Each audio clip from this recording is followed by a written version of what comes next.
Welcome to a brand new episode of Gadget Nation with me, Adam Carruthers. Exciting times. We are here at RGB, which is on Jalan Damai, right in the center of Kuala Lumpur itself. And special location, special gadgets. I got this new, very portable thing I have to show you, but I'm not going to tell you what it is just yet. You have to stay tuned for that. Plus, there's plenty more coming up today.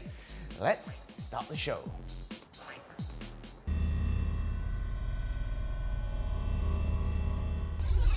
Samsung Malaysia has announced the arrival of Samsung's hotly anticipated the Galaxy A5 and A3. It's the slimmest smartphone to date, featuring refined full metal unibody designs that are 6.7mm and 6.9mm thin.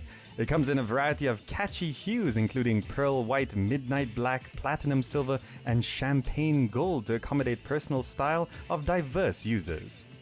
Sony Electronic has introduced its most powerful POV camera to date, the 4K Action Cam at CES 2015 in Las Vegas. The new Action Cam FDR X1000V applies the company's vast expertise in 4K video production to a compact, splash-proof POV camera design, allowing adventurers to capture stunning 4K with ease.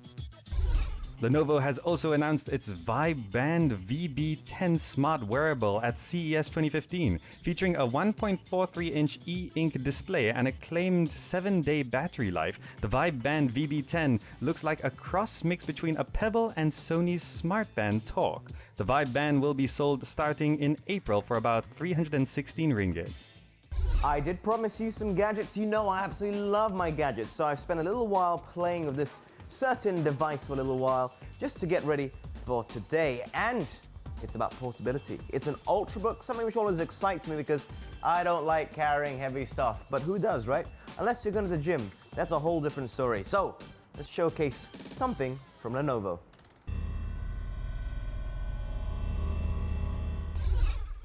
You know, every time I go onto Instagram or Facebook, there's always people doing yoga. It seems to be the in thing for the past couple of years, and it's transcended into the laptop world. Now, I know a lot of people out there, when they buy a product, for example, a new phone, they won't get the first generation. They'll want to wait for the second generation, maybe even the third generation. Now, what we have here is a third generation for this series of laptops. I can show you this from Lenovo, the Yoga 3. Now this is a very slim, obviously it's an Ultrabook, as you can see from the profile itself, and it's very sleek. Now, we've seen the previous iterations in the past, and this one is rather nifty, if not for this very, very cool hinge right here, which is very, very intricate, even though it may not look like it.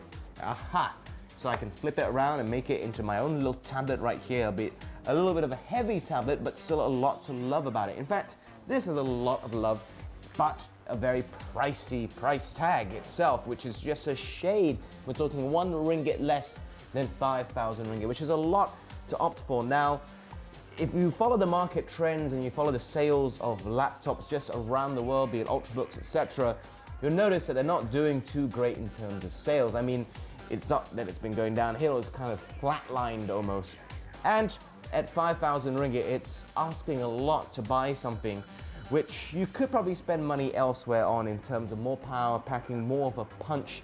But of course, this has more than one purpose. And I have to admit, I prefer this already over the Yoga 2. In fact, I spoke to 1 or 2 people who just said, oh, when you flip it, it's not too responsive. Sometimes the keyboard takes a long time to go away, etc. So in terms of performance inside, a lot has to be fixed. A lot has been fixed as well, and there's a lot of firsts as well. So let's get down to the nitty-gritty.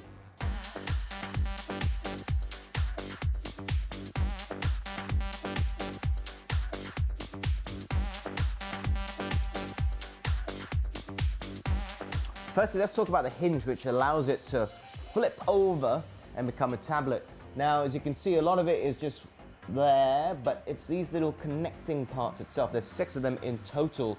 Now, the hinge itself, they say it's made out of 800 individual pieces. Now, obviously, that's a lot, and it does work very well. It's very seamless. You can see it flip around, but you just get a sense of how intricate this part is.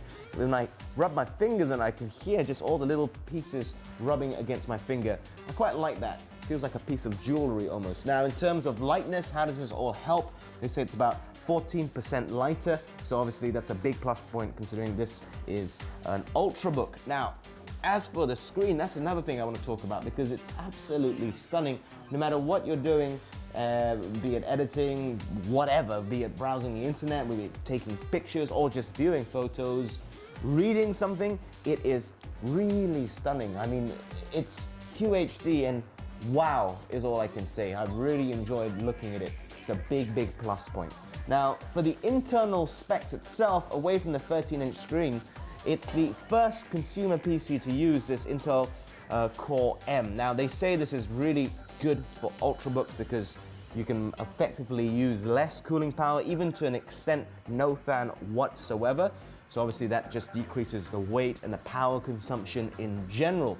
Now, one letdown in terms of power would be the fact that this will be slightly under 6 hours in terms of usage for battery. Now you compare that to the Surface Pro 3, which is over 7 hours. So there's a quantifiable difference there, but I don't know, again, individual preference. If you think slightly less than 6 hours is perfect for you, then by all means. But in my eyes, it's a little bit of a disappointment from what you can get elsewhere.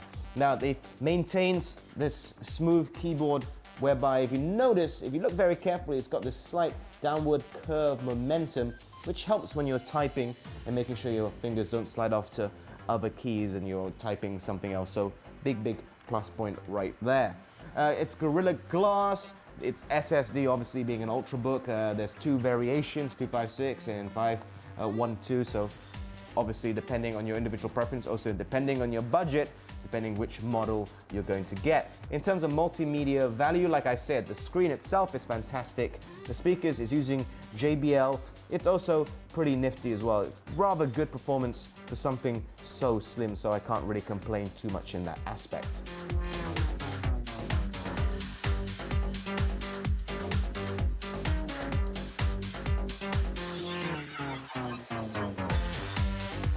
I have to say overall I am impressed. I haven't even touched on the side components, but as you expect from an Ultrabook, you've got your USB 3.0 and the power, etc., headphone jack. But one thing which is quite cool is the USB 2.0 jack here is also where you put in the power, so if it's not in use, there's additional plug-in options there. And for those of you who are concerned about video outputs, there's the HDMI slot there, but you need a dongle in order to make it fully work. So something for you to think about in that aspect, card reader, etc. So nothing too spectacular. Overall, 5,000 ringgit. Well, 4,999 to be precise, like I touched on, is a lot to ask for. The battery, even though it's using this Core M, I expected a little bit better at less than 6 hours versus the Surface, which is getting over 7 hours, 7.5 actually. So big, big difference of 2 hours, give or take right there. But I have to say, overall, this is a nice little piece of hardware. They've definitely improved on the previous iterations of this. I mean, the last one was a little bit sluggish. You flip it around to become the tablet. The keyboard sometimes doesn't go away, the on-screen keyboard that is. So it's a little bit frustrating and it can just be unresponsive at times when you don't want it to be. This is a step up in the right direction, definitely. And as an Ultrabook, it's rather pricey, but it'll definitely do the job. And it's not too light. I mean, it's not too heavy. It's not too light either, I guess. It's just the right weight under my arms. I'm a bit of a stickler for that. So definitely something to think about. Very nifty. Worth checking out if you can afford it, because I'm not sure I would pay this much for this. But maybe in the long run I might. Maybe the Yoga 4.